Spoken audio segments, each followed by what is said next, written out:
Hello, everyone. This is criminal profiler Pat Brown, and I just came across a couple of videos on YouTube where Brandon Bevers, the husband of Missy Bevers, got to speak out. The channel that it was on, it comes from. Let me just show you the actual video so I can pronounce this correctly. It is the Waxahachie Sun Live stream. That is the first video. It's both together. They're over 3 hours long. This is the second video, and the interviewer is Scott Brooks, and I was enthralled. I watched all of it, and that is something I don't do too often because as a criminal profiler who's very busy, especially with my own channel, analyzing crimes and so on and so forth, I don't have a lot of time to sit there and watch a lot of YouTube stuff or MSM stuff. But this was excellent, absolutely excellent. And as Scott Brooks points out, if Brandon Bevers had an opportunity to speak on some major, well, he probably did, but didn't do them, major television shows, he would have been edited. He'll be lucky to get a few sentences out. And I have quit television for that exact reason. I've done over 3,000 appearances over 15 years on many, many shows on every one of the networks. And I got tired of the editing. I got tired of the panels yelling at each other. I got tired of the agendas. I found it wasn't good journalism. And I thought this was good journalism, where the person being interviewed actually has time to speak and actually gets all the information out he would like to get out. He asked good questions. He was polite. I was highly, highly impressed. And yet, well, I'll tell you one of the sad things about this is massive interest in this case. But this interview with Brandon Bevers, a person that many people seem to think murdered his own wife, it got 2,492 views as of today. And the other one, the second part, because some people don't want to bother with continuing on, which is a shame, this one had 1,818 views. That's not a lot. This is a massively interest. This case is ridiculous, mostly because of the video of the killer walking around in the church. I did a video on this. I've only done one because I don't believe in doing tons of videos on a case if I don't have nothing to say. This was why I believe the Missy Bevers case remains unsolved. I had 40,000 views, which is sad because I shouldn't have more views than this. Although there are people who do want to hear criminal profilers' point of view. But hey, this is an educational channel. And I was speaking specifically on the evidence and what the police case was about. And this is what I see elsewhere. Here we have, I know who that chapter is, the last one there. I don't know who the other two YouTubers are. They have over 1 million views on each one of these channels. And here's lesser known YouTubers, I have no idea who they are, have over 100,000 views. So people are more interested in sensationalism than they're interested in information and education. And so even as a profiler, I can only get 40,000 views instead of 1 million. And this wonderful interview gets, if you put the two of them together, less than 3,000 views on a video that supposedly so many people are interested in what Brandon Bevers has to say. Or are they? So today, I'm not going to play parts of the video. I'm going to send you there. Please, the links will be below. The link to my show is below. The link to these two shows are below. Go there and listen to what he has to say. I'm not going to explain it in the way he can explain what he wants to explain. But I want to do commentary on what he says. I want to tell you where I agree, where I disagree, where I want to add information, add understanding from a criminal profiler point of view. So I'm doing commentary. I will read some. I took a lot of notes, and I'm going to read some of what he said and then comment on it. But it's always worth hearing it from the person who actually said it. But I do want to comment. So before I get started, I would like to say, if you're new to the channel, please do subscribe, like, click the bell, check my playlist for other cases because I've analyzed hundreds of cases. If you're a detective, if you're in criminal justice, and you want to learn about criminal profiling and logical thinking and how to analyze, or even if you're just a regular person, not in the field, but you just want to learn about how to do this kind of thing and how to think logically and how to understand things. Understanding things is very important to me. Just understanding how things work. So do subscribe to the channel. Okay, let me move forward. Now, it's interesting when you look at the comments on this channel, on these two videos. The comments on the two videos are vicious, and I'm going to say some of these people have personality disorders, and one person who keeps popping up, probably 50% of the comments, and there's not that many, are just unbelievable. But I want to just run through few of these just so you can see what Brandon Bevers has had to deal with before I get into what he's talking about. The way he just keeps working that gum hard, man, just makes him look so damn guilty, and he doesn't even realize it. It was 3 hours he sat there peacefully with Scott Brooks talking about everything, and there were some little candies, and he chomped on some. Oh, my goodness, that makes him look so guilty. Murderer! And then the same Scott Daly, who I think has a personality disorder, but I'm not a psychologist, so I cannot say he does, but he sure seems to. Very convenient to be out of town. Yes, he was out of town. We'll get to that. Last question was a big one. He definitely gave the right answer. Same guy. A confession. No, he didn't. And this county girl says, who might also have issues, after this interview, he just looks even more guilty, in my opinion. Well, that's because you don't seem to understand things. All right. Then Brandon doesn't know how to speak, and he's always looking for the right words. Brandon speaks extraordinarily well. He speaks better than I speak.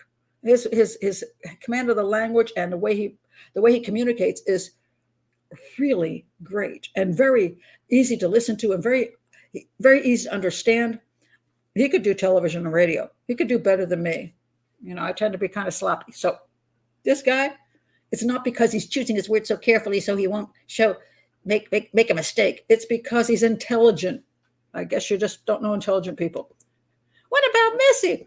Okay, it's been 8 years since Missy was murdered, and this show wasn't about Missy. This show was about the case and all the different things that have happened. Does he mention Missy? Of course he does. Does he show affection and emotion toward Missy? Yes, he does, although not to the level that some people would like. Unbothered by the fact he's not closing out with using this as a platform to stress that his wife's killer is still out there. Okay, he's not OJ. This case has been out there for 8 years, and yes, the killer is still out there. But everybody and their brother has seen the video. There's not much more he can add to that. This is the one good comment. There is nothing about Brandon Bevers that says he did this. Pat Brown, Chris McDonough, sorry, Chris, Ken Maines all say it was a burglary. I trust them, even though Pat gets on my nerves. All right. At least you believe what I say. I'm okay with that. I get a lot of people's nerves. Anyway,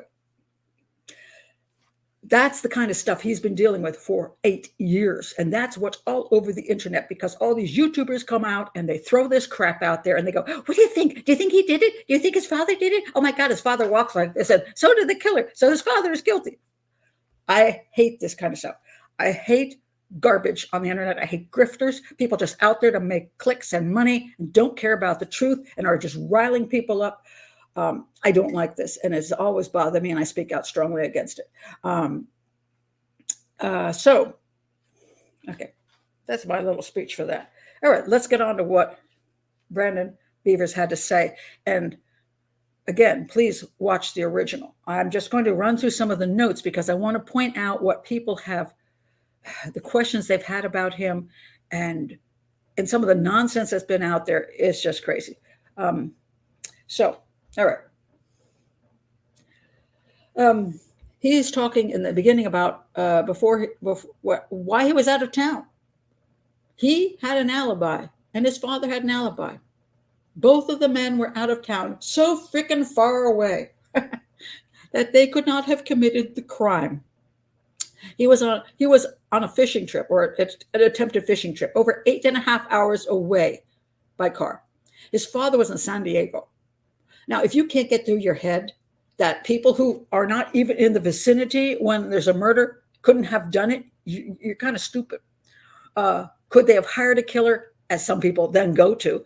Yes, it's possible, but there's zero evidence of it. But yet still, people are still like, he did it. He did it, not him. He's just an interview. He's standing in for his dad. Brandon didn't do it, and his dad didn't do it. All right, because they weren't in town. But let's go on. He says, on Friday, this is before the murder, I was scheduled for surgery, and Missy was supposed to go to Austin. All right. She was going to Austin for a thing called Camp Gladiator. Every year they have that. And so she's huge into exercise and all that. So she goes to this Camp Gladiator, right? In Austin. Every year they go on a fishing trip, he and some other people. And it's called the Chandelier Islands. Every year at this time, this is where this trip is. Now, so he was planning, this was his plan, was to drive to the location, which is 8.5 hours. He was going to be leaving on Sunday, but he had surgery prior to leaving. And Missy was not there for the surgery. She had gone off to Austin, right? And he went and did the surgery without Missy by his side. And of course, this is where the people on the internet start going, oh my God, they had a problematic marriage. Missy didn't love him. He didn't love her. Okay, she would have been there by his side for the surgery. Okay, this guy had health problems for 6 months and been through a bunch of surgeries. It was an in-out surgery where you drive there, or somebody drives you. Usually somebody has to drive you. I didn't get into that, but usually what somebody drives you there. You go in, you sit there get ready for the surgery, get there early, 4 hours, go into surgery, come out, they wait, make sure you're okay. And when you're okay enough, they send you home. It's in-out surgery. And I used to work at a hospital as a medical sign language interpreter. I interpreted for many of these. People come and people go. And I've done this for my own family. And a lot of times it's not so tragic. It's not so frightening to a person who's been through it before that they absolutely 100% have to have their spouse by their side. He's been through a lot of this, and his wife was looking forward to this one moment. And I guess, hey, if you know the medical system, when they schedule a surgery, you're screwed. You got to take that date. And she had already had plans to go to Austin to the thing she loved. And he's like, go on, honey, come on. It's a 4-hour surgery. I've done it before.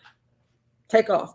So I consider that a good marriage, not a bad marriage. Now, so anyway, that's the plan. He was going to drive there, but because he just had surgery, he decided that he would fly there and back because he had a buddy who could fly him there. Okay, so that's how he ended up going there, was flying and not driving. Here's an interesting thing. Sunday we chatted. This is Brandon and Missy. Before, this is Sunday morning, they were chatting, and then off he went to the airport. I found it interesting. The one thing he didn't say was, and then she said, I love you, honey. And I said, I love you, honey. Oh. And I think that is actually a check mark for him, who's not trying to cover up anything. Oftentimes when you have somebody who actually murdered their wife, they always have this last statement, I love you, honey, because that makes them innocent. That makes them, people think, oh, well, if the wife said she loved him and he said he loved her, well, there was no animosity, therefore he wouldn't kill her. But no, the wife is dead. So how are you going to say when a guy says, oh yeah, we said I love you to each other, how are you going to say that was true? Because the only other witness to that is dead. But oftentimes a killer will say this, they'll have this scenario where the two of them parted with the I love yous. He didn't say that. We just chatted. I actually think that shows they're just normal people. And he's not trying to cover up anything. They had some chats, and then he left, and then she went off. He went off, and then she went off. All right. So he went there, and let's see. So he ended up going a little late because there were bad storms. he said they arrived and they normally would take off. There was a bunch of people in a big boat, and there were storms, so it was a little bit rough. So they decided they would not leave that evening, but would leave in the morning, which is why he was actually there to get the phone call that something had happened to Missy. Otherwise, he would have been out in the boat. I don't know what happened then, but so he stayed with a deckhand and the I guess the pilot. All right. He said his phone rang at 5 a.m. He was called by someone from the church, at least. Okay, these are my notes. Don't take them literally. All right. And told there had been an accident. I told him I wasn't in town. That was in Mississippi. And he told me something had happened to Missy. I needed to come home. I thought it was a car accident. Then Missy's mother was supposed to be coming in to visit, but she couldn't get in. Missy's mother was also have to try to drive there 2 hours away, and there was horrible weather, so she didn't drive in. So Missy's mother wasn't there. I got another phone call from a Midlothian officer, and she told me Missy was no longer with us. I called Clint, her brother, asked where is Norma, and he told me she was still at home. I told him that Missy was gone. And I think I called my mom, and she drove to the scene. A family member woke the girls up, and you could see he kind of stops there. And this is a very controlled man, and he admits to being that kind of person who is very controlled, doesn't throw his emotions out everywhere, doesn't cry. You could see him stop for a minute there, because the thought of when the family member woke the girls up is tough on him. 3 girls he has. Now I was in a panic, He drove me to the airport to catch a flight, but that didn't happen because there was no way to leave, and on a flight because of the weather. And he said, so that didn't happen, and we just started driving back. 8.5 hours in the car, media calling, because media is obnoxious, not local media, but major media. And they were calling, and he didn't want to talk to them. And he says that he didn't want to talk to his kids on the phone while he was at a distance. And now some people attack him for this. Oh, well, why wouldn't you talk to your kids? Well, because everybody was there with his kids, okay, including his mother, I believe. People were there with them personally. He didn't want to start a conversation on the phone where he couldn't actually hold them in his arms, talk to them. This is not a sign that he didn't care about his kids. Let's see. He had a funny story. He said they were actually pulled over because they were driving like 100 miles an hour, and I guess the driver just told the cop what was going on. He's like, "Have at it, keep going." So then he was dropped at his house, and a lot of people were there. He hugged his children, cried a bit. I think my mom or aunt told him, "I don't remember." I think this is normal. Why doesn't he remember? This is like the most horrible thing that ever happened, because it's so overwhelming that a lot of times you cannot remember all the details. Families of victims often say that in those days they can't put things together properly. The other thing he said was interesting. He said his daughter was jumping on the trampoline, totally disconnected. And that doesn't mean his daughter didn't care. It meant that she was like jumping with a friend on a trampoline, probably because her brain couldn't accept that her mother had been murdered. All right. The media was at the house, big media, not the local media, and they were already hounding. I absolutely hate the hounding by major media. I think it's disgusting, absolutely disgusting. You have a family of a murder victim, and you're all in there. What do you think? What do you think happened? Where were you when it happened? I just think it is absolutely appalling. There should be some kind of, like, you can't go within 100 feet of those people. Anyway, he said he felt obligated to talk to the media. He was worried that they would sensationalize it. He goes, well, and they did. All right. And then he heard some little thing that said, maybe he did it. And he heard this, he's like, what? People think I have something to do with this. And so he didn't know how to deal with that. How do you deal with that? Your wife has just been murdered. You are freaking out of town. And now people are whispering that you killed your wife. That's a lot to handle.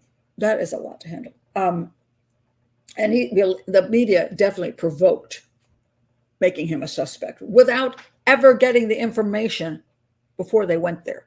And this is one of the things I really, really appreciate about Scott, is that he says, we try to hold off until we actually have solid information before we say anything, because that's the way the media is supposed to behave. They're supposed to have a thing called facts and not just be out there to get sensational, put the sensational stuff out there and just throw it out because they get viewers. So YouTubers aren't the only ones who do things for clicks. So does major media, and it's pretty repulsive. And journalism needs to go back. I don't know how good journalism ever was. Scott seems to think it was better than today, and I agree it probably is better than today. But there was a lot of yellow journalism going on back in the day. So, but I think we should at least strive. At least journalists should strive, and media outlets should strive to actually be people that believe in the facts and don't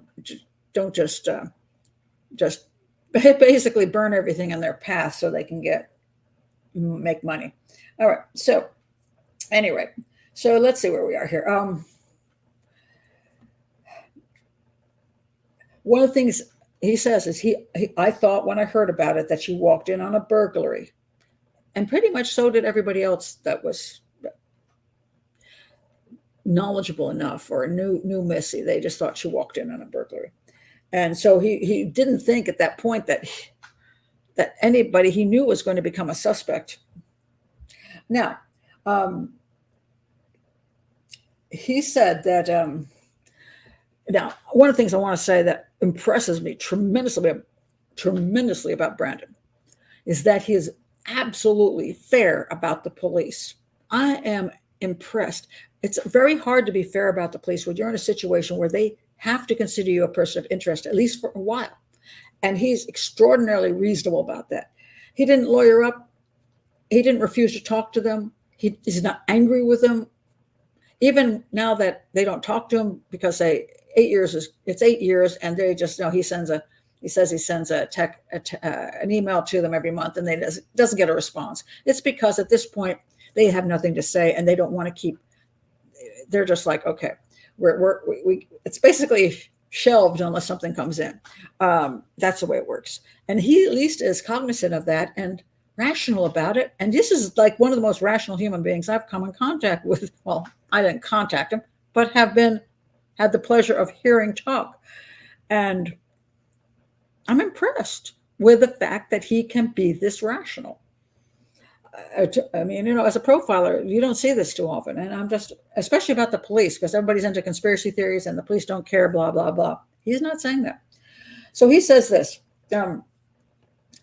In hindsight, I learned that the Midlothian PD, which we'll call the MPD from now on, reached out to Mansfield, which was a bigger location, because they had a better crime scene unit. And he was very pleased at the fact that egos are big in law enforcement, and they were willing to reach out to another department. And that's cool. And they also reached out to the FBI. And so eventually he, actually had to have interviews with the FBI and be polygraphed by them. So the MPD there was getting help where they could. And he says he wasn't sure they'd seen the video yet, or what the police department thought at the time.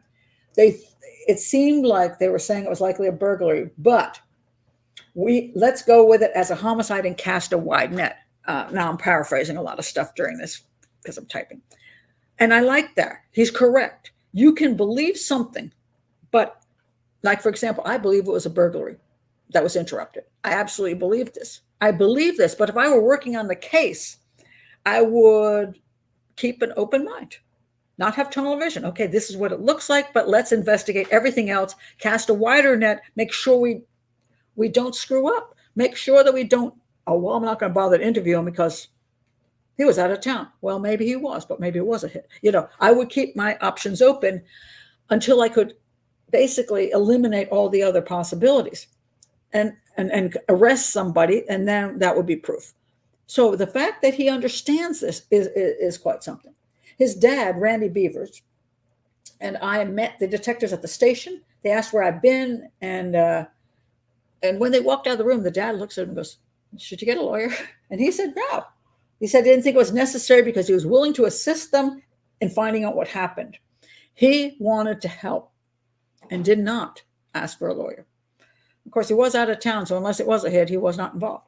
They were polite, he said, and he thinks they were just gathering info. I tried to think of anything that might be valuable. People she knew, anything that would go on. He said, I never thought of lawyering up because I thought it was stupid and unnecessary. Which is impressive because most everybody will lawyer up these days because they don't trust the police.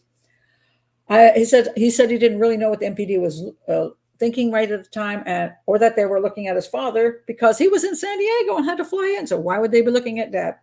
All right. They did show him the video, pieces of the video. Do you know this guy? And he said no. And he said, I was sad, but also determined. He said, and this is about his personality, and this is what people don't understand. When you analyze somebody and you say, oh, they're acting this way, or they're acting that way, you have to know the personality before to understand where they're at the time. I tend to only focus on what needs to be done. I wanted them to find the guy quickly in the first 48.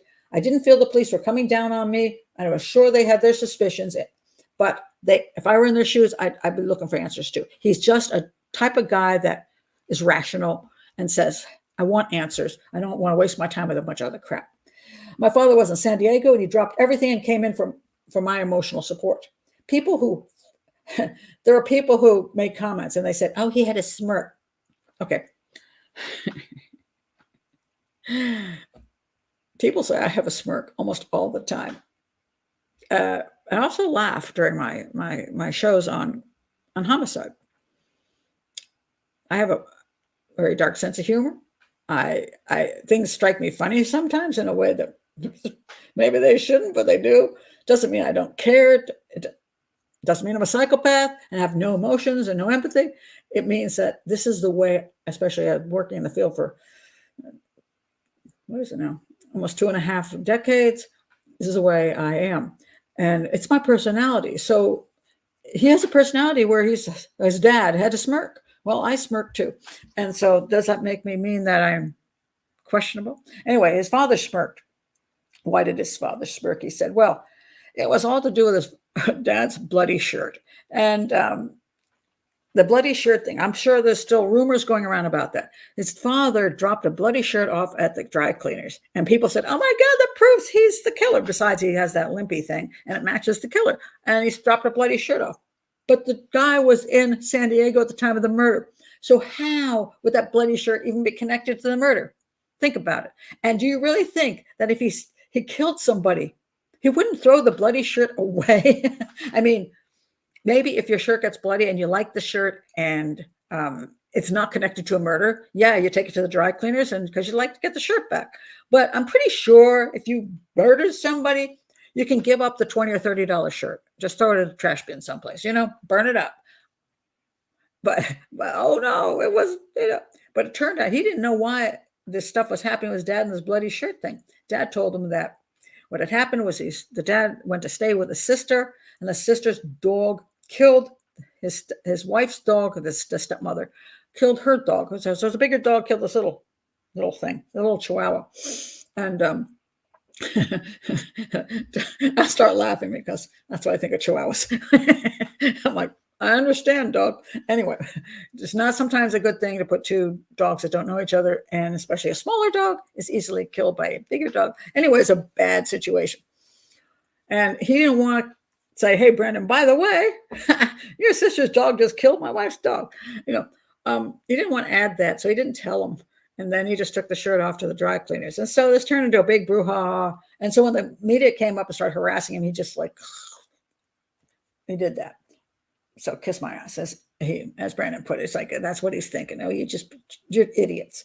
And they were idiots because they didn't wait to get all the information. And so they were jumping to conclusions because it got viewers. All right. Anyway, they tested the shirt. The blood was tested. It was animal blood. And so that's that. All right. So let's go further. Let's see. He doesn't remember a lot of what happened at home. Why? Because everything was so exhausting. And he couldn't, it's like, he's just, it's all overwhelming. He continues to say he didn't have a problem with the police interviewing him over and over again, and even being a person of interest, because he just wanted to be able to talk to the police and tell them everything he could and find this guy. And it was about July, he said, that he felt he wasn't no longer really a major person of interest, because they knew he was out of town. So they're probably checking on the theory that maybe he did hire somebody, and they came up with nothing. So then there became the problem that social media caused. He talks about this. They said that it's 8-year anniversary, and so Scott asked him, does he think that this case can be solved, at this point in time? And so the problem is, it's been 8 years. So the answer to that is, unless there's a confession, probably not. But all right, let's see what else.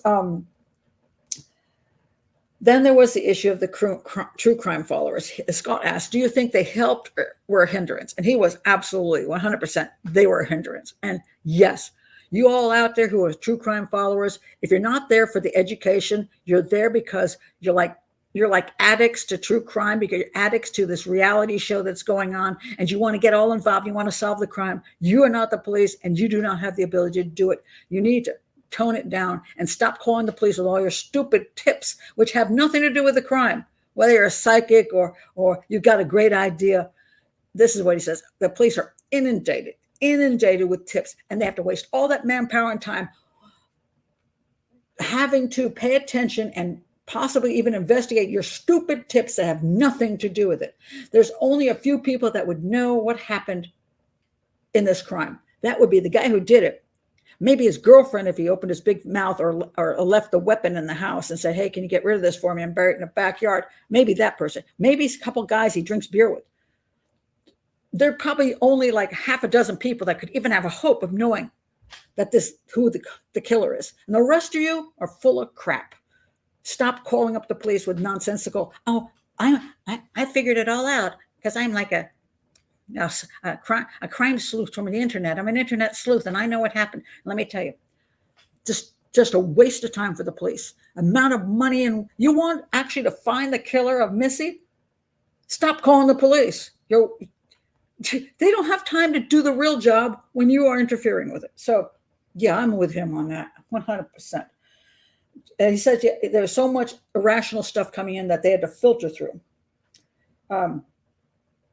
It's just unbelievable. Information overload that the FBI had to filter through all these tips of nonsense, 3 years of nonsense, which is the major part of, now it's calmed down a wee bit. So much far-fetched nonsense. Of course, it's far-fetched. It's crazy stuff. And then some people were curious, and then these true crime groups started, and then everything just went berserk because there was money to be made by YouTubers. And if you're a YouTuber out there who doesn't present just the facts, you're one of those people. All right. I talked about a few people he thought were halfway decent, as far as a couple YouTube channels that he didn't have an issue with. He was not unhappy with, where is it? Can't find this. I can't find the name now. There's a couple of channels. It wasn't mine, by the way. There's a couple other channels. And he said these people didn't bother me because they did a lot of work and they were trying to analyze stuff that made sense to analyze, like the Nissan Altima. Who was it? Gosh, I can't find. I know he's mentioned his name a number of times. He seems to like him pretty well. So he mentioned two channels that he didn't have an issue with. So he's not against anybody talking about the crime. What he's against is people who are just out there to make the money and don't care what they say. And I'm the same way. If you do something, if you're a true crime channel that just tells the story in a really good way, that's fine. Or if you're actually doing stuff that you're qualified enough to do, and you don't go outside of what you're able to do, I'm okay with that too. All right. So some other questions were, I don't want to get into everything that was said because you should go watch the video. He took a polygraph of the FBI. He never was told how it turned out. Polygraphs are, generally speaking, an investigative tool. Just to like, it's kind of like you're trying to just mess with the guy so he can try to get him to fall apart and tell you something. Apparently, he didn't. So anyway, that ended. Oh, Tom Webster was the guy with the Nissan that did the work on that. He seemed to have no problem with him. Gumshoe Stories, he said most of his stuff is based on fact. So he didn't have an issue with Gumshoe Stories. I always try myself to point out a few of the channels here and there that I think do a decent enough job explaining stuff, or I just want them to be, if they're decent enough, I'll mention them, because they're few and far between, in my opinion. But if they're there, I want to give them some credit for doing it right, shall we say. All right, let's see. He did this wonderful discussion of grief. There are people say, oh, he didn't seem to care about Missy at all. He didn't seem to grieve. No, he did this absolutely. His stuff he did on grief and what he dealt with the children and counseling, and that he, for 4 months, he did go to a psychiatrist and get drugs to survive this whole thing. I thought his thing on grief was very interesting and very real. And I liked what he had to say. Again, he does it in such a calm and rational way that I think everybody who's ever been through any kind of situation like this should watch the video. I thought it was very, very good. Let's see. Now, people said, oh my God, did the police let you watch the whole video? No. He said, and you didn't want to? He said, no, because the most important things were shown to the public and were shown to me. The rest of it was maybe areas where it's just too dark. You couldn't see the guy. And no, there wasn't a video of her being killed. So, and would he want to see that? No. So again, this is, you would want to see everything if you were guilty. No, nonsense. This was great. He says that he says, Brandon, didn't hire a private investigator because all they can do is chase the rumor and rumor mill stuff. He said all the police evidentiary things aren't going to be allowed to be, the PI is not going to be allowed to see what the police have, the evidentiary stuff. He's not going to see that. He'd have to start at the very beginning and this just basically chase whatever. And we didn't get anywhere. That's what he believed. He also thinks it might be an issue in court. So he does say there's good reasons for private investigators, like insurance stuff. But he didn't see any reason to bring a private investigator in. Oh, I am so happy to hear that. Thank you, Brandon. Why? I tell families of victims all the time, stop hiring PIs, especially if they're charging you, because they do not know what the police know. And a lot of times they will go down every freaking rabbit hole you want them to go down because it makes them money or it gets them attention or fame or whatever the hell they're trying to do. I've told many a person who's like, okay, they call me up and say, I already have a private investigator. I spent $20,000. She thinks this person committed the crime. I said, look, give me a few hours and let me just go over. And I call back and say, the guy didn't do it. The guy she's after that just cost you $20,000, he didn't do it. I've looked at the crime scene. That's just not right. And eventually the guy was caught, and it wasn't the guy she was looking at. I worked on a case, the Anderson Cotta case, which actually is one of my cases, if you look it up. And I was brought in by the son of the murder victim. And I worked as a profiler pro bono. And he didn't go for a private investigator. He decided to go to a psychic. And then he calls me up and says, hey, the psychics say this is who committed the crime. A Hispanic guy, they were doing some work on telephones and blah, blah, blah. He said, please investigate this. I said, I'm not looking at that crap. It's a psychic. And I'm not wasting my time because I've analyzed the crime and that is not who did it, because I'm focused on evidence. But I wasn't even charging this guy. But a PI, I'm not saying there's great private investigators out there. And some of them do pro bono. But my question always is, if you can't analyze the crime properly from the beginning and tell the family whether it's worth paying the money, then you're not okay. I don't believe you should just run with it just because they're willing to give you the money. I don't know how many people have told me, hey, I've already looked at what you said in the email you sent, and I'm telling you, don't waste your money on me or anybody else. Because I can tell you right now, in one sentence, what you need to do. And the rest of it are people taking advantage of you because you're traumatized and you want to find an answer. And he's smart enough, this guy's smart, to say, I knew the PI wasn't going to accomplish anything. He's right. And there are rare occasions when a private investigator can do something for the family. Depends on the circumstance, but a good portion of the time they will go down the rabbit holes the family sends them on because every hour makes money. All right. Let's see what he say.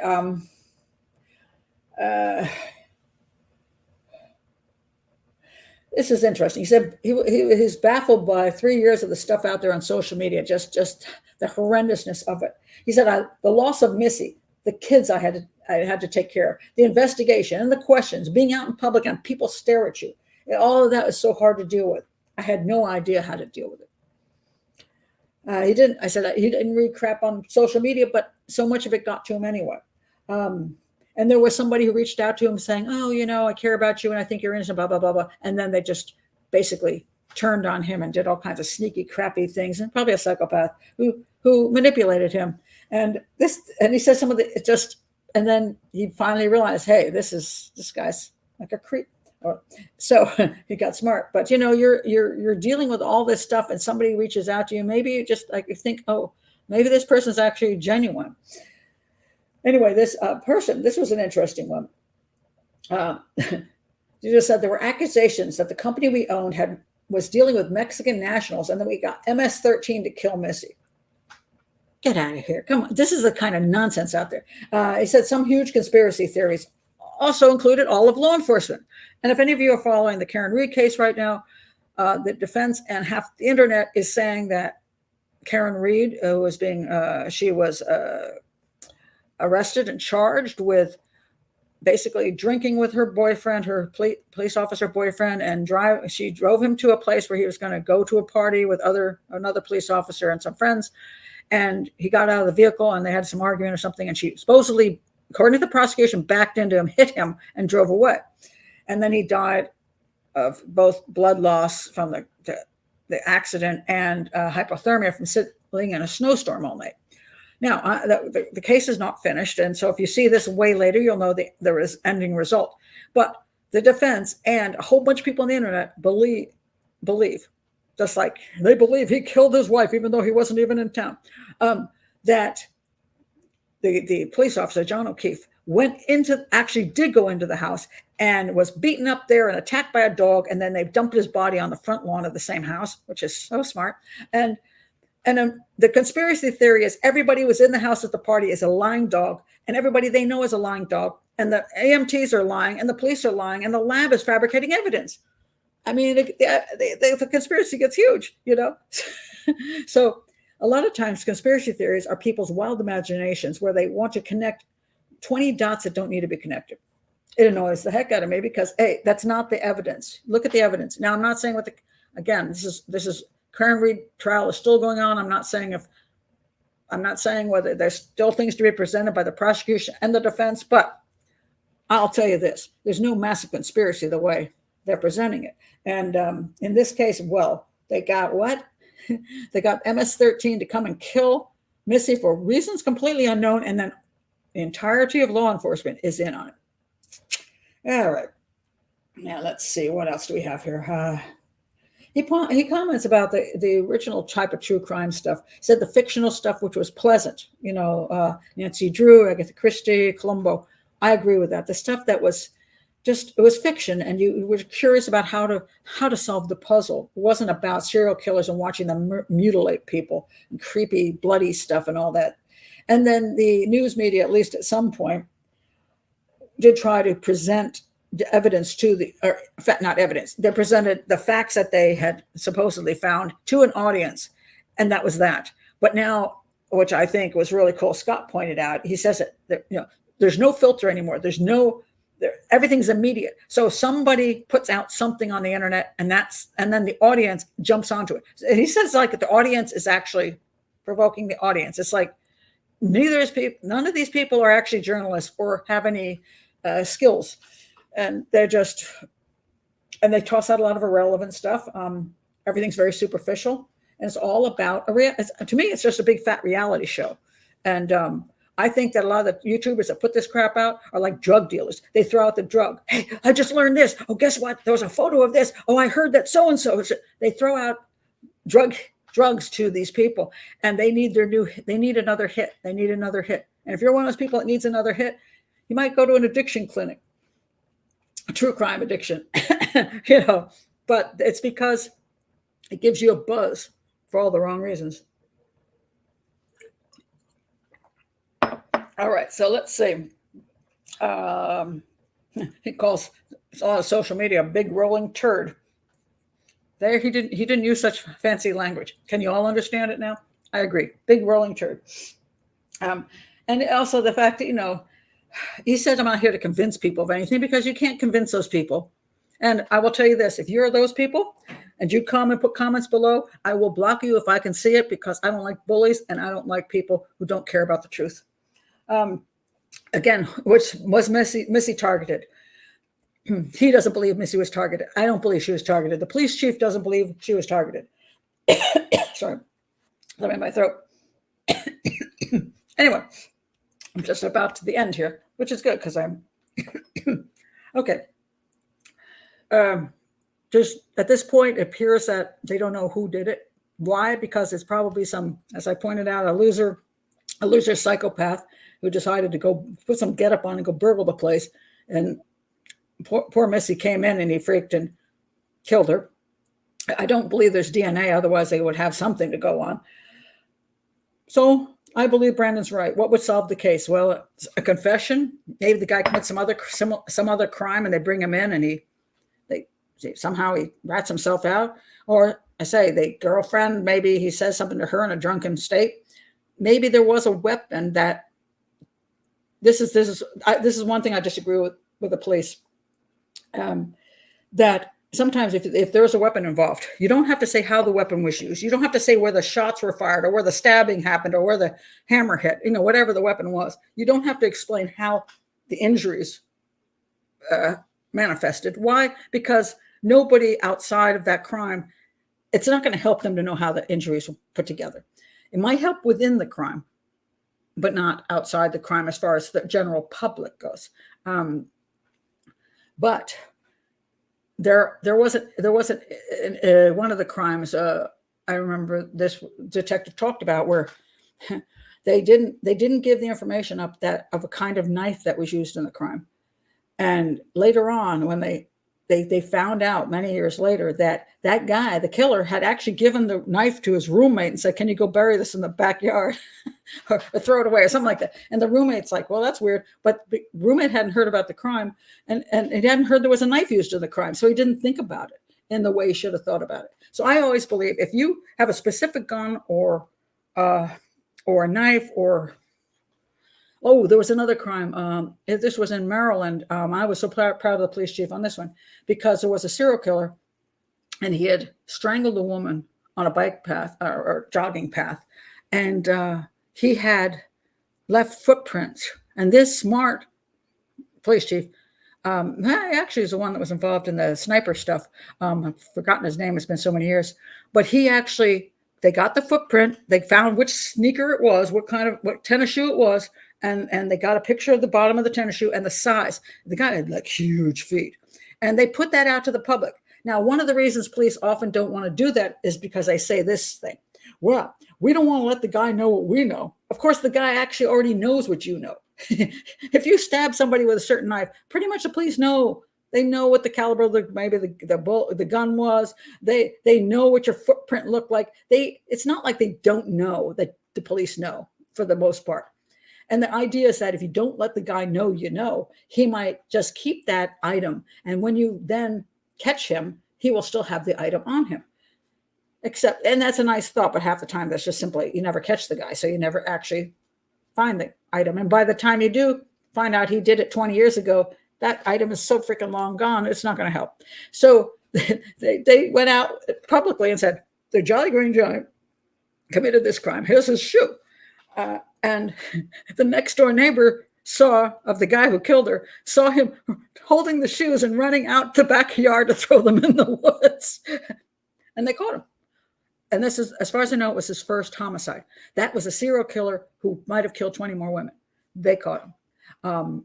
And Sometimes these things are important. There's another crime out in California where there's a serial killer, and what he did was he did non-instrumental cutting. It's like a shirt. It wasn't like cutting the shirt off the woman's body to access her. He got the shirt and then he like cut it up into little just having fun, like slicing up the shirt in many parts. It was weird. And he wanted to make that public. And he was told by his department, no, that's one of those secret things that when we bring in a guy to interview him, if he knows that information, we'll know his confession is true. He said, but what if we never get anybody who confesses? We'll never find this guy. I think we should put it out. He fought them. And finally, that information was put out to the public. It turned out it wasn't the public that responded, but it was another police department. And I was in California. This was southern, I guess, far away in Northern California. Some guy called up, another detective, and he said, look, I don't know if this is going to mean anything to you, but I arrested a guy, it was like a decade ago or 2 decades ago. He was a teenager at the time, and he did that kind of crazy cutting stuff. And they asked him, what was his name? And he gave the name. And do you know, they just interviewed that guy. They had just interviewed the man that this other detective was talking about. They knew they had the guy then. So there's many times when giving information out to the public that would actually help the public identify the guy is important. Like sometimes, okay, let's say there was a girl had a ring and he took the ring as a souvenir. Well, sometimes it's important to give that information out because maybe he gave that to his girlfriend for her birthday present. She's like, oh, dang it. I recognize that ring. That was my birthday present, man. And she'll call the police and say, he gave it to me. Because sometimes they do that. So sometimes you want to be proactive, go out to the public with the information that you have rather than just sit around hoping that one day some guy will confess and he'll know what weapon he used. Which I don't think is going to do as much good as actually having somebody say, hey, the guy gave me the knife. And by the way, I buried it in the backyard. It's still back there. So I would like the police to be more willing to give out information if this is going to make a difference, because nothing else will at this point. So a confession would be nice, but if at this point they could just give out information that maybe somebody who knows this guy would know of that weapon or know of something else, I think that would be useful. So anyway, that's it. I love this interview. I thought it was one of the best things I've ever seen in a really long time. And if you think this guy is guilty, you're absolutely out of your mind. It's clear that he's not involved in any way, shape, or form. He was a husband who loved his wife, cared about his kids, and has gone through hell and has moved on to some extent with his life because that's what you have to do. And I think Scott's a very good interviewer. I just love the calmness and this is what I'd like to see journalism be. I was very, very impressed. So now, if you're still here, go and watch the full interviews. The links are below. And yes, Scott, please you could even go, Scott, please even change your title and just put that it's a Brandon Bevers speaking out in your title, so that, and all the other interviews that you do, because nobody knows what the interviews are about. And it's hard to find an interview because you don't know what, just nothing to pull you in. I didn't know what he looked like, so it wasn't like I was going to find it that way. So please do that. Something still in my throat. I don't edit, as you can see. So go watch those great videos. Thank you for being here. If you're new to the channel, again, please do like and subscribe. Check the playlist. And if you want to know about a particular case, go to the search engine on YouTube and put in Profiler Pat Brown and the case you're interested in. I've done so many, I might have already done that case that you like. And so that's it. I'm really glad I saw these videos. It was a nice change from a lot of the crap out there. So thank you very much. Bye.